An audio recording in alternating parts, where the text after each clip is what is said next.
Tumakas sa kulungan gamit ang miso soup.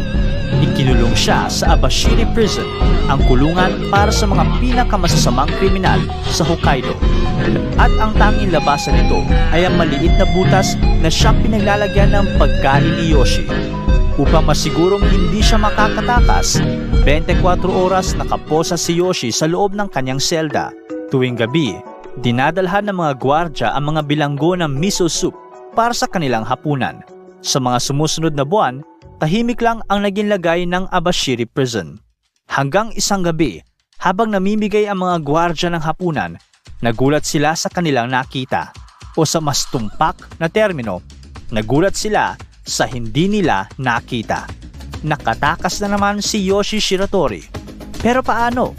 Hanggang sa isang gabi, habang kinakain ang gabi-gabing miso soup na hapunan, may naisip pang preso. Ang miso soup ay isang maalat na sabaw na kinakain pang hapunan. Ito ang ginamit niya para makatakas.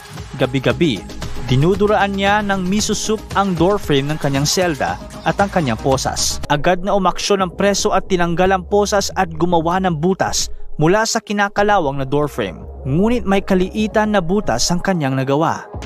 Lumabas mang may pilay sa katawan, ang importante ay malaya na naman ang sikat na escape artist.